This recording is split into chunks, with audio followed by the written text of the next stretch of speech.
تخيل إنك تكون عاوز تكتب قصة خيالية أو رواية أدبية. اللي يمنعك من كتابتها أو تكملتها هو نفس الخيال اللي أنت تخيلته وكتبته في القصة، لأن الخيال ده أصبح حقيقة. في بعض الأحيان القصص أو الخيالات اللي بتتخيلها ممكن تتحقق وتصبح حقيقية، مثل بعضنا يحلم الحلم وبعدها بفترة يجده ويتحقق. وده اللي هتشوفوه في قصة النهاردة، يا رب تعجبكم.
بنرحب بكم من تاني في قناتنا المتواضعة عالم غريب. اليوم معنا قصة جديدة من قصصنا المعتادة، القصة حقيقية عن الجن والأشباح والأماكن المسكونة، واقعية على لسان صاحبها الحقيقي.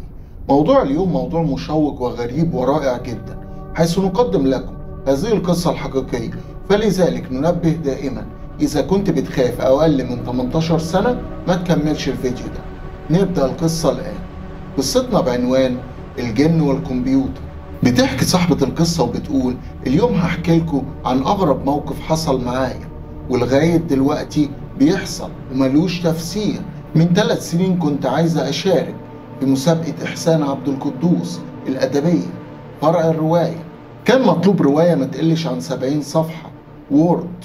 المهم خلصت الرواية، وكانت رواية رعب قصيرة، وبدأت أنظم ملف الوورد عشان أطبعها ورقيا، لاني ما بعرفش اكتب على ورق، فبكتب على طول على اللاب. المهم كل ما اجي انظم الملف واعدله الاقيه اتلخبط تاني، وكلمات طلعت فوق وكلمات نزلت تحت وحاجات اتمسحت. بقيت هتجنن، كل ما اقعد اعدل فيه الاقيه باظ تاني، واقفل الملف ارجع افتحه الاقي نفس المشكلة، وكأن في حد بيتعمد يخربه. والموضوع ضايقني جدا بصراحة. انا شكيت في ولادي، قلت يمكن بيلعبوا بالملف من ورايا. مسكتهم قعدت اسالهم. العيال قالوا لي انهم ما بيعرفوش اصلا يفتحوا اللاب، واقسموا انهم ما عملوش حاجه. قلت ماشي، نفس المشكله بتتكرر. قلت بس ما فيش غير جوزي بيرخم عليا. عملت باسورد للجهاز ومحدش يعرف كلمه السر غيري، وفتحت الملف عشان اراجعه استعداد لطبعه. لقيت نفس المشكله، الملف متلخبط ومحذوف منه حاجات. بقيت هتجنن، قلت يمكن عيب وورد، ومسكت الرواية والملف قعدت أعدل فيه ل10 مرة تقريبا. وبعد ما خلصت قلت مش هعمل غلطة تاني، وأخدت الملف على فلاشة بسرعة ورحت المركز الكمبيوتر على طول يطبعها لي. المحل كان مليان زباين والبرينتر شغال زي الفل وكله تمام. قعدت استنى دوري. المهم الراجل خد الفلاشة حطها بالجهاز وقال لي تعالي يا أستاذة راجعي معايا.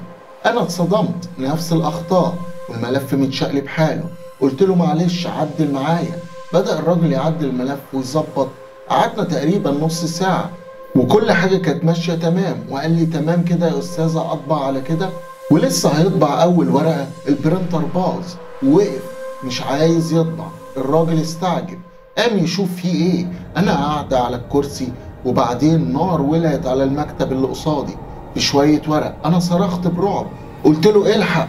الراجل بصلي بتعجب وقعد يطفي الورق وهو ينفخ بقرف وقال لي يو، أنا كنت ناسي السيجارة والعة على المكتب، إزاي مسكت في الورق؟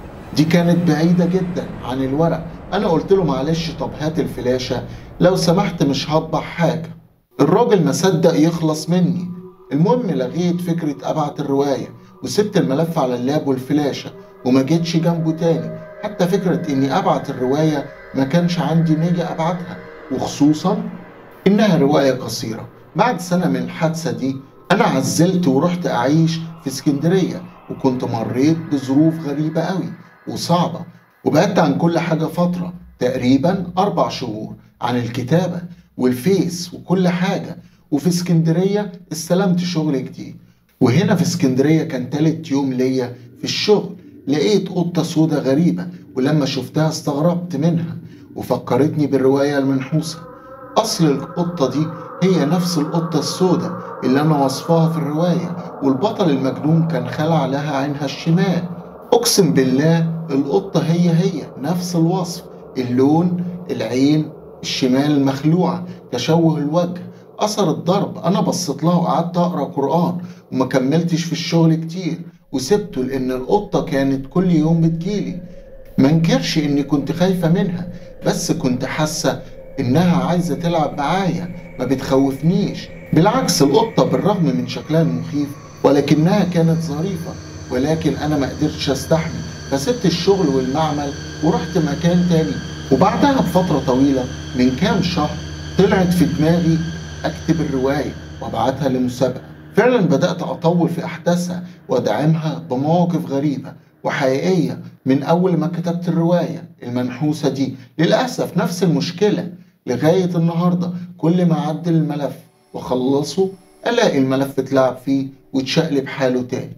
أكتب بداية الجملة الحوارية ألاقيها اتمسحت والرواية اتشقلبت. لغاية النهاردة أنا معرفش الملف ده فيه إيه بالظبط، ويمكن كل ده يكون مجرد صدف. وعلى العلم الرواية رعب عادية جدا، يعني مش داخلة فيه غيبيات أو بتكلم عن الجن أو نقلة من كتب سحر أو الكلام ده. والله لأني أنا ما بحبش أدخل في الحاجات اللي ماليش فيها واللي ممكن تأذي الإنسان، ولحد الآن مفيش أي تفسير للي بيحصل ده. ولو حد عنده تفسير للي حصل أو للي مازال بيحصل لصاحبة القصة يقول لنا الحل أو يسيب لنا حل للغز ده في الكومنتات. وهنا بتنتهي قصتنا، ويا رب تكون عجبتكم. لو عجبتكم القصة ما تنسوش تدعموني دايما بالاشتراك في قناة اليوتيوب وتفعيل زر الجرس ليصلكم كل جديد منا، وشجعونا بكومنت ولايك وشير علشان انزل قصص اكتر واكتر، واعملوا متابعة لصفحة الفيس علشان يوصلكم كل جديد بننزله على الفيس برضه.